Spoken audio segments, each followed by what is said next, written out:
Welcome back to Inspired Forward. I'm your host, Dan Trinidad, and I'm so excited to talk with our guest today, Jim Remley. Jim is a nationally recognized expert in the field of residential real estate. He got in the business at 19 years old and made the unlikely rise from a college dropout to a real estate rock star, ranked in the top 1% of realtors nationwide. He, in addition to that, he shattered sales records, listing 150 properties in a 12-month period. Remarkably, at 24 years old, he opened his first real estate company and grew the company to 17 offices, becoming the largest independent real estate company in the state of Oregon. Today, Jim's a speaker, author, and consultant. He's the founder of realestatecoach.com and author of The Path to Real Estate Zen. He is a premier coaching company platform for agents looking to transform their real estate career.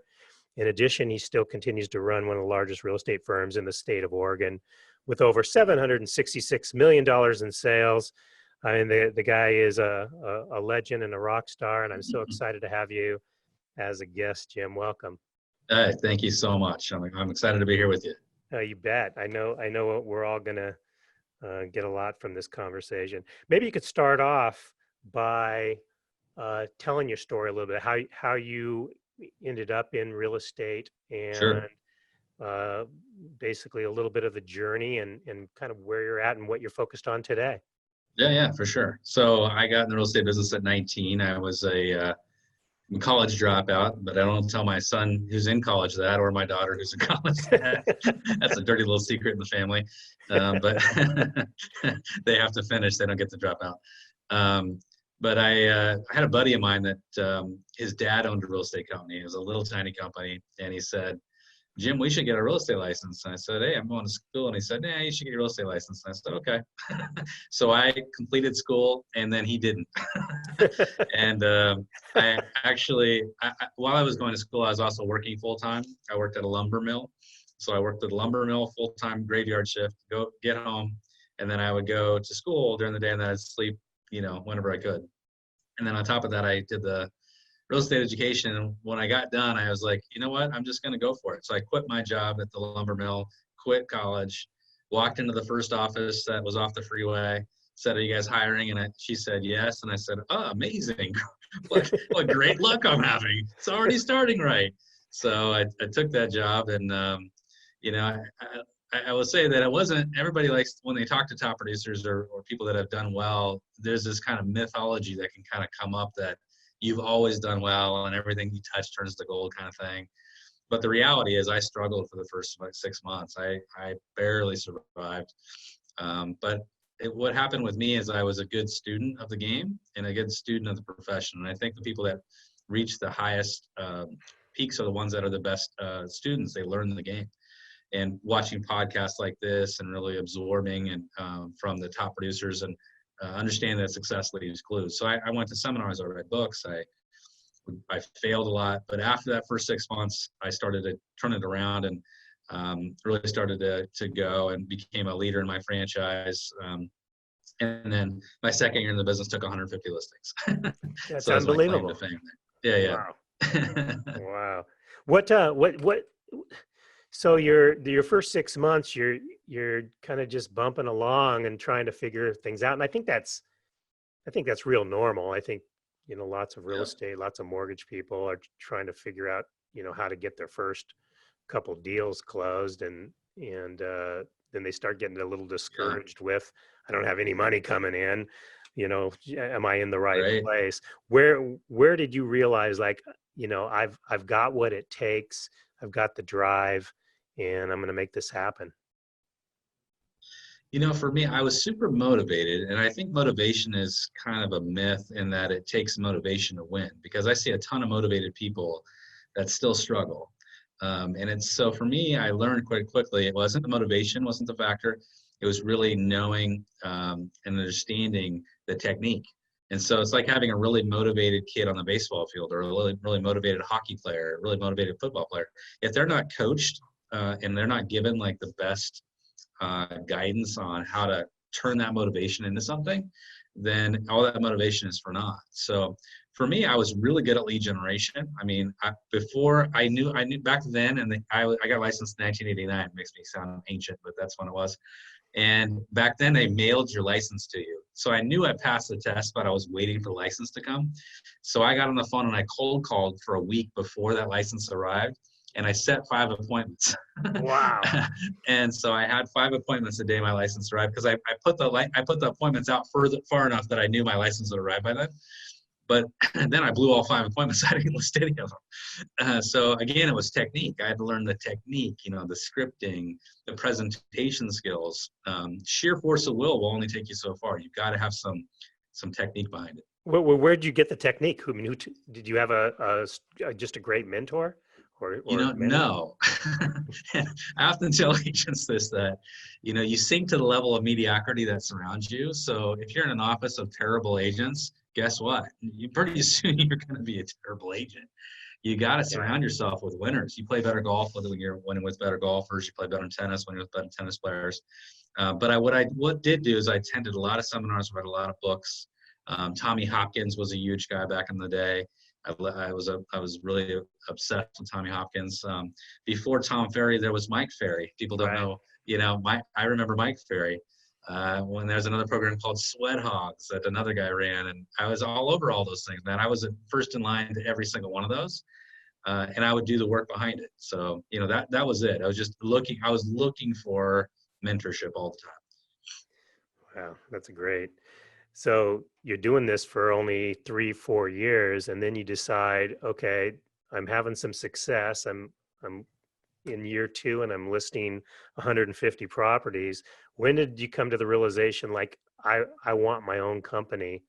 And what gave you the courage to step out of the, kind of what was working already and take the risk of owning your own firm? Stupidity. I guess we all have a little of that. No, I was naive. I didn't know what I didn't know. And I really thought that I could just easily replicate what I was doing by creating my own company, hiring a bunch of people just like me, and I'd make all this money just overnight. What I learned quickly was that most people aren't like me, and most people weren't willing to do the work. But what it forced me to do was grow as a person. It forced me to become a better coach, a better trainer, a better leader, and to understand that most people aren't like us. And I often tell this to teams that I'm coaching. I coach some of the biggest teams in the country that are super successful and do a ton of volume.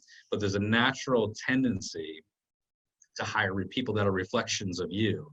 And so you tend to hire these A-type people that are just like you are. But you put 2 A-type people in the same room, 2 alphas, and you get a lot of this. You get a lot of headbutting, you get a lot of tension in the room. So I always tell agents and leaders, don't just hire reflections of yourself, because that's just ego talking. You need to understand that a top producer can also be an analytical person. A top producer can also be a persuader type of personality. They can be like you too. They can be an alpha, but alphas are pretty rare. It's only about 10% of the population that's like an alpha. Most people, 90%, are not. So when we hire those people, we have to coach them, we have to train them, we have to educate them, and we have to help them, reach their true potential. So for me, I learned quickly that that's what I had to grow into, and it worked. It took time, but it worked. Wow, that's great. Yeah, similarly, when I started my company in '88, kind of the same thing. I jumped in the ambition of owning my own company, and really nothing more than that. I had some vision of what the customer experience could be, or having a great place to work. And it was a time where the S&L industry was having a lot of problems in the late '80s and going down the tubes. And I got lucky and ended up, hiring a couple of the top producing loan originators in our area from a local savings and loans. And that all of a sudden now we became real. And that was when I realized I didn't know what the heck I was doing. I knew how to originate loans. We knew how to process loans. But as you found out, okay, now with starting your own company, their careers matter, and recruiting people and systems and, all the HR stuff matters. So how did you go from, I'm sure, being this motivated, driven real estate agent that is after listings and helping buyers, go to starting your own firm and then building that? How did you balance that? For me, I made a conscious decision as somebody that was buying a company that I didn't want to stay in production. I wanted to be a leader. So I think that's a decision point for people that are buying or starting companies, whether it's real estate or lending or whatever. Are you going to stay in production and be what I would call the technician and be really, really good at it? Or are you going to be the leader that's running the company that's helping other people do production? So I always had a hard time with it as somebody that was, 5 years and one of the top agents in the country, having my broker compete with me. And I had competing brokers and I didn't like it. I always thought they had an unfair advantage, with leads coming in, and I didn't like it at all. It left a bad taste in my mouth. So when I opened my own company, I said, I'm not going to do that. I'm going to exit production as soon as I can. I still work with people that was referred to me and that kind of thing, and the easy things that came in. But my 100% focus was on helping agents to grow their business, and by doing so, I achieved much, much greater success than I could have individually. So for me, it turned into me creating a company, and the largest company in Oregon, the largest independent real estate company in Oregon, by taking on that model of I'm not competing with agents, I'm teaching them to fish, I'm not fishing alongside them. What's amazing is that you got that thinking at the age of 24, which Yeah, is, I'm sure, very rare. I hired a consultant. They didn't have coaches back in the late 80s. And when we started having a lot of growth, I hired a consultant to help me build this company. And that was the first question he asked me. Do you want to continue to produce, or do you want to grow a company? And I wanted to grow a company, and I stopped producing pretty much on that day. I started referring all my relationships to real estate agents and financial advisors, um, to try to still keep the customers. Over the course of a year and a half, though, most of them ended up drifting away because the real estate agents didn't sign up to do business with other people. But that was sure. okay at the time, as I'm sure same thing happened to you. All your passion and energy is to making it a great place to work, and you pour your energy into the growth of your team now. It sounds like you did an amazing job. So when did you decide, okay, I'm opening office number 2 and 3 and 4, And four. all the way up to 17? uh, that's an interesting question. It happened pretty organically. There was ancillary markets to our area, first of all, the ones that are closest to you, the feeder markets that are near you. And then, recruiting is an interesting animal. I look at running a real estate company as running an NFL team. I am recruiting constantly, and recruiting and retention is really all I do. That's my number one job, is to recruit agents and retain the ones I have, and create a culture that they want to stay in and they want to talk about with everyone else. So by doing so, people came to us, and people would say, I want to work for you, but I live in this city. And we would say, okay, well, I guess we better need to open an office there. And so organically, we opened offices in nearby cities. Eventually, though, we purchased offices in cities that were further distant from us, 100 miles away and so forth. So we did some acquisitions. We had to make sure that we could raise the game and add value there by helping them grow. And most of the time when we came in and explained kind of our philosophy and the way we approach the business, people's companies that we acquired were excited to join, and they were thrilled to join, actually. And the key for that in those acquisitions was keeping the current ownership in place, help making sure that they stayed with us for a period of time, and Sure. the transition happened smoothly. And so it just happened, and it happened very rapidly. I mean, it wasn't, it was about 15 years to get to 17 offices. I say rapidly, it felt rapidly. That is fast. That Yeah, but is I mean, it fast. felt fast, yeah. And you ended up selling that firm? I sold it in '06. I sold my interest in '06. What happened for me is I got to a point where I was asked to teach a lot, and I went to work teaching across the country for the National Association of Realtors. I taught for REBAC. I taught all the designation classes, ABR, SRES, and then I began coaching a lot of agents. I eventually wrote my own designation class called the Accredited Luxury Home Specialist Designation Class, which is we have 5,000 members across Canada Well, and the U.S. So that's where my passion led me to just wanting to coach in a different kind of venue. and then that prompted your desire to start a coaching company and write a book? Is that kind of the direction of? Yeah, Yeah. so I got approached to write a book. Someone had heard me speak that knew a publisher, and I was approached to write a book, which led to two more books. And they did very well. And my coaching business has continued to grow. My life changed a little bit because my wife and I had a son who was autistic, and it changed my life in that I had to make a choice at that point to go off the road. So I was on the road about 100 days a year speaking across the country. So I came back home, and that's shortly thereafter, I took a position managing another large company in Southern Oregon, which I've done for 10 years. We went from 38 agents to 160 agents, one of the top 500 companies in America. We just had a record month last month. I just announced it right before I came down here to talk to you. We did $100 million this month alone in sales, in October, I Wow. should say. Wow. We're on track to do $1 billion in sales this year. So with 160 brokers doing $1 billion in sales, That's pretty it's not bad. remarkable. Yeah, that's It's it. not bad. That's huge. But now that my son's got a little bit older, I'm returning to speaking. So I've been now invited to Oh, start really? speaking, and people are asking me to speak across the country again, and it's exciting. He's old enough where he's now 13. He's doing very well, and it's a great position to be in. So you just have one son, one child? Actually, I have 4 kids. Okay. Yeah. So I'm a busy guy. So, to kind of have this run parallel, you were 24 when you started your company. You're 19 when you got in. When did you start? When did you get married? When did you start your family? And how did you balance that? You and I were talking about before we started taping about life balance. So Yeah. here's a lesson for all the people listening and watching is I am now, I've had the experience of having 2 wives that didn't appreciate my work ethic.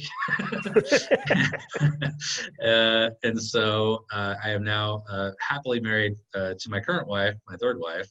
And we've been married for 2 years, and we have a blended family, and we're very happy. But it took me a long time to realize and accept that I was a workaholic. And I put my work ahead of a lot of things, and I made a lot of mistakes. So when I'm coaching people today about work-life balance, definitely I can speak from experience about what doesn't work. And what doesn't work is working 60, 70, 80 hours a week. What doesn't work is, robbing time from your family to invest in your business.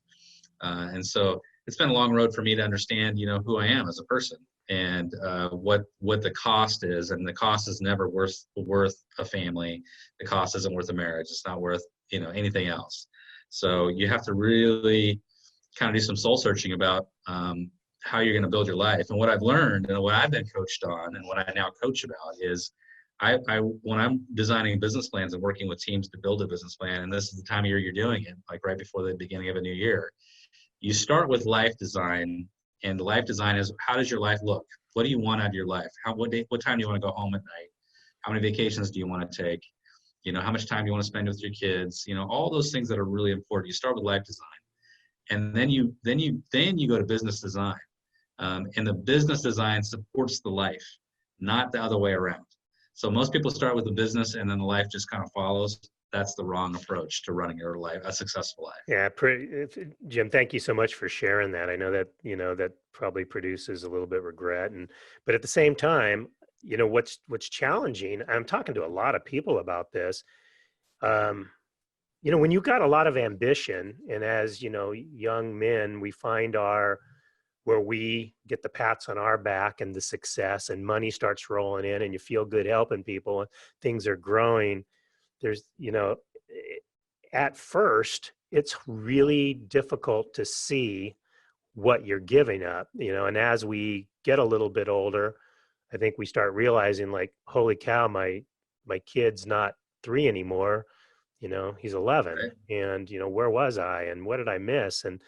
Um, and, my mission is to really help a lot of these people that are making decisions in, our types of industries, where they, end up not neglecting their marriage and neglecting their kids and getting out of shape and having health problems. And what would you say, what would you say, like, the biggest aha in that area was? Like, when did you come to the realization that you want to do things a little differently? I think the realization came when I found myself, you can have a miserable degree of success, and something a lot of people do, where you've achieved everything, but you still feel a little empty inside. And you have a lot of people patting you on the back for all you're doing, but at the end of the day, it doesn't really fulfill you. And so for me, it was a sense of that I wasn't, even with all the success I've had in my life, I still wasn't really feeling completely fulfilled. And really what was missing was my personal life. Mm, My business life was over full, but my personal life was, empty. And that's where I thought I really came to this kind of epiphany, like I've got to make a transformative change and make a decision about, what's really important. And you have to come to it understanding that you're going to have to look at your life differently. I'm coaching a team right now that they do $50 million a year in business, and they work 4 days a week, and they spend a tremendous amount of time with their families. I'm coaching another team that's doing $60 million in business, and that's one of the things is you got to start dating your spouse again. If you're not dating your spouse, then hopefully no one else is. right. But you need to be there. You need to be in the present moment. Otherwise, what are we doing this for, right? Because money it can't be the driving force.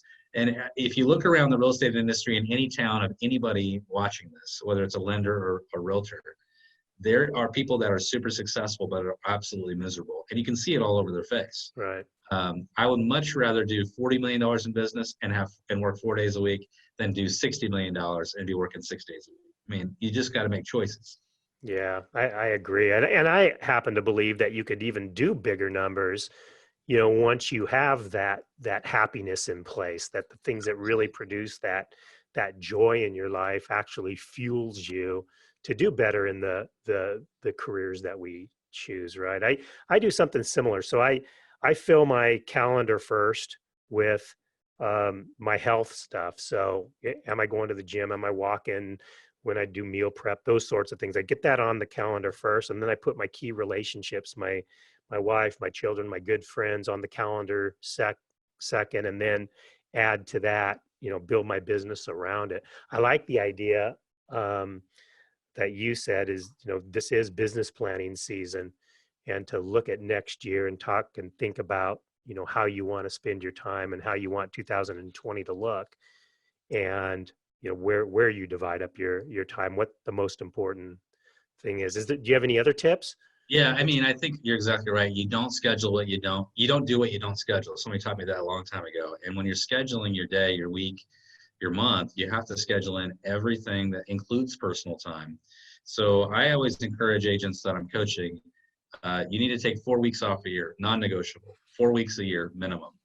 And in a lot of countries, that's nothing. You go to I taught at a real estate convention in Australia recently, and that was like the 4 weeks was minimum. And every employee that gets a job gets automatic 4 weeks. That's the starting point. That's not the ending point. That's the starting point.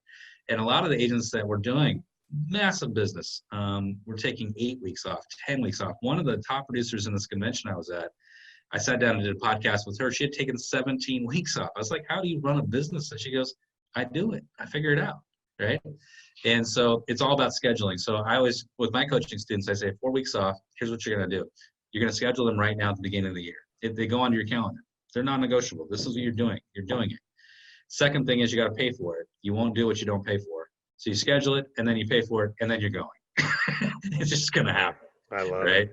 And then you find people that you're going to partner with. If you're not on a team, find people you're going to partner with to help you when you're gone and them when they're gone. So you work back and forth with each other. Hopefully you have some good relationships like that. That's one thing.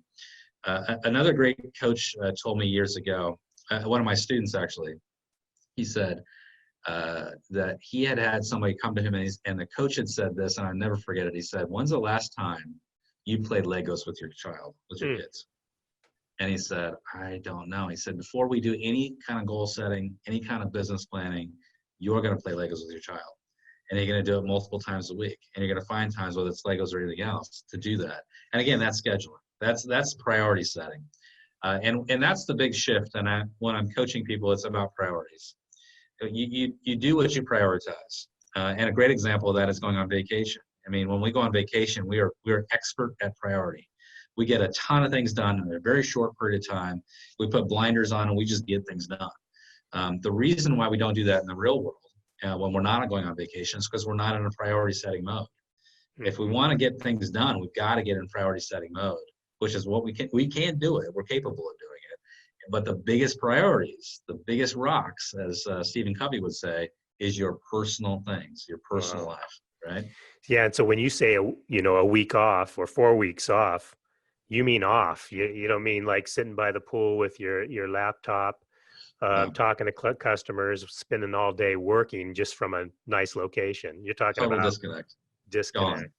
I have one of my coaching students that just went to Argentina, and she fly fished for 10 days, no cell service at all. And this is an agent doing, one of the top agents in the country. So that takes planning, that takes work, but it's no harder work to plan that than to do other kinds of things that we do in our business anyway. We just got to schedule it. And you made a great point earlier that I think we can actually get to higher levels of production because people respect you more when you respect yourself. So when you say to them, hey, listen, I am taking 10 days to rest and recharge and come back and really fire myself up for the next quarter, because of that, while I'm gone, you're going to be working with whoever. That people respect that. And we have this happen to us all the time. I mean, my attorney is gone. He's on vacation more than he works. I swear, every time I call him, he's on vacation. Your doctor is on vacation. I went to my son's orthodontist 3 days in a row last week and they weren't open. I'm like, I'm paying this guy how much? He's never open. When does this guy work? But because they respect their time and they've just made a conscious decision like, hey, I'm working when I'm working, and when I'm not working, I'm not working. And it's okay. Yeah, I think our industries, they were started with, people that, to get business, you got to be open 24/7. And I think, that's mistake number one. But it's, it's hard to change. My wife is a high producing loan originator, and, I'm about the last person she wants to hear coach her on time management. But, it's as her business continues to grow, she feels the necessity to be available at 8 o'clock on a Friday night to send out a pre-qualification letter. It's just a matter of coaching your partners and your customers on how you operate. When I'm hearing that from my own students, it's fear driven. And the reason why we allow ourselves to continue to work at 8 o'clock or 9 o'clock or 10 o'clock is we're afraid of what happens if we don't return the call. We're afraid of what happens if we don't deal with that lead right then and there.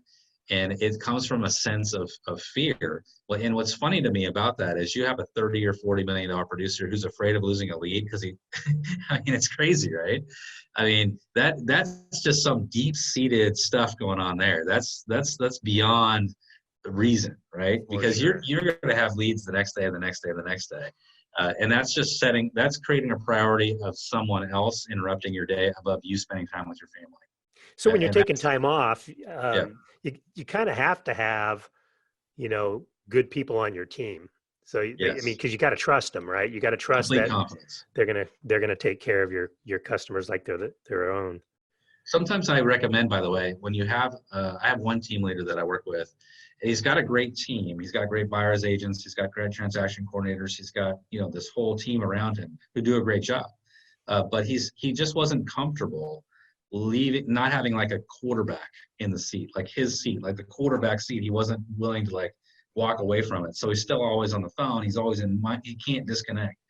And I said, I got a solution for you, and you're going to love it, and you're going to do it. And here's what it is. You are going to bring in somebody else in the office, your office, that you completely trust, that can quarterback your team for a week. And you're going to pay them a lot of money to do it. And naturally, team leaders always think it has to be somebody on their team. But why they won't disconnect it is because they don't have complete confidence in somebody on their team. But they would have complete confidence in another high-level producer in their office. So that was my suggestion. And actually, who he ended up bringing in was somebody that had worked for me for a long time and did a great job. But she had retired from the business, still kept a license hanging, brought her back in, paid her a bunch of money. She was happy. He was happy.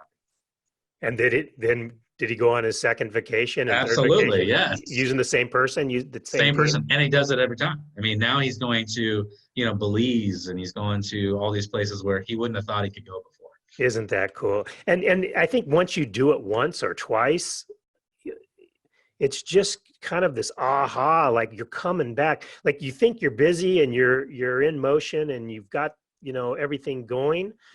But once you take a break, you realize like, how out of control kind of you are. And when you come back rested and rejuvenated, man, that energy level is just so much higher. You're better with everybody. It's just trying to get the team to do it.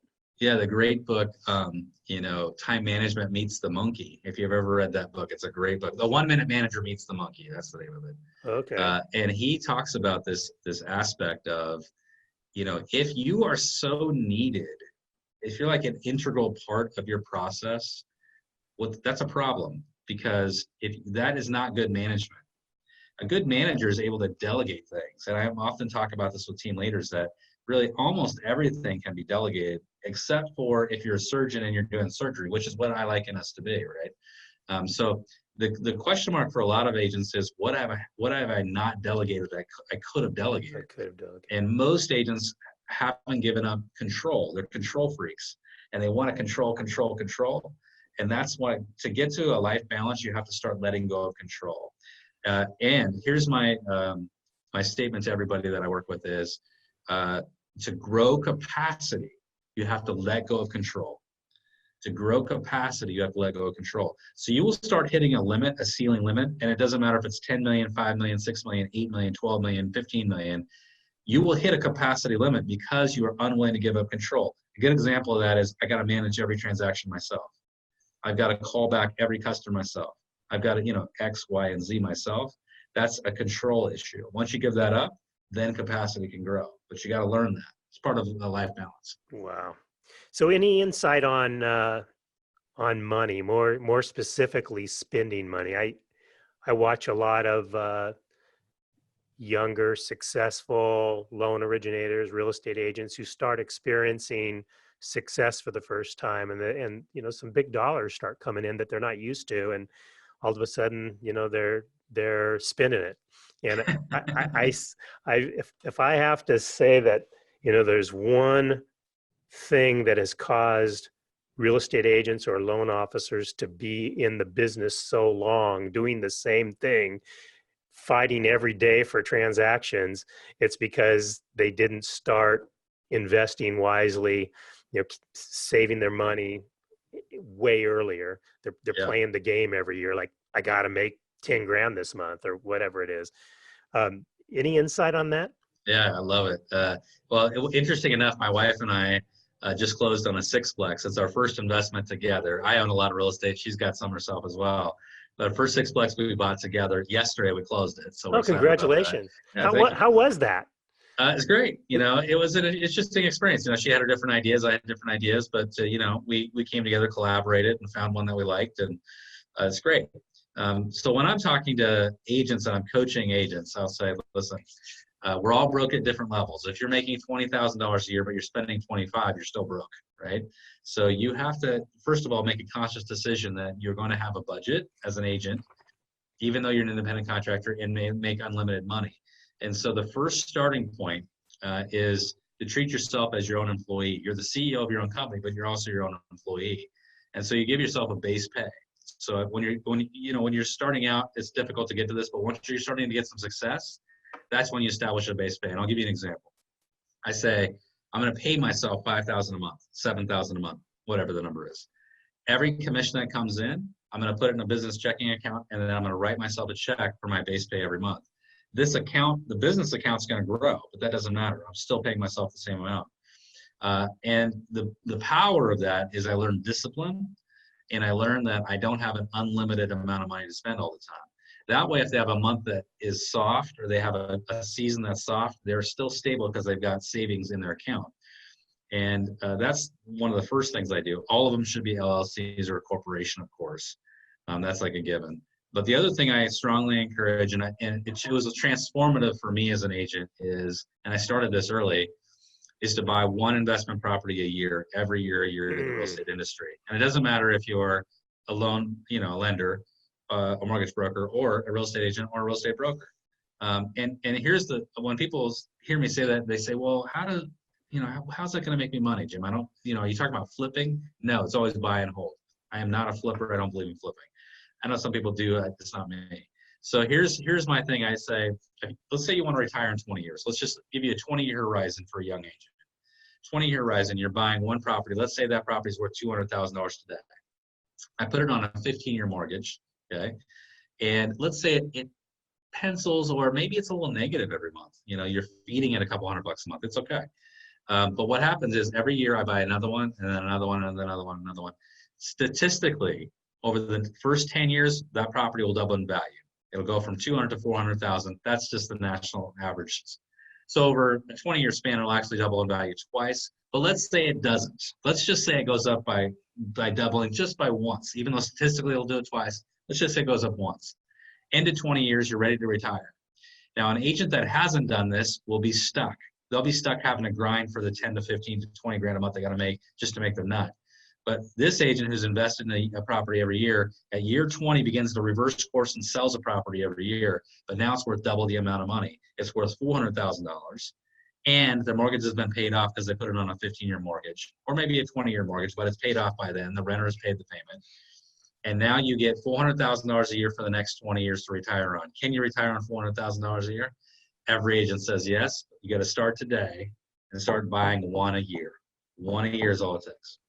Wow, man, I love that. Whew. That's great value. Yeah, one of the things that I'm having conversations with our young, for the first time in a very long time, I've hired a bunch of brand new rookies in our business, and Yes. I've never claimed to have the best.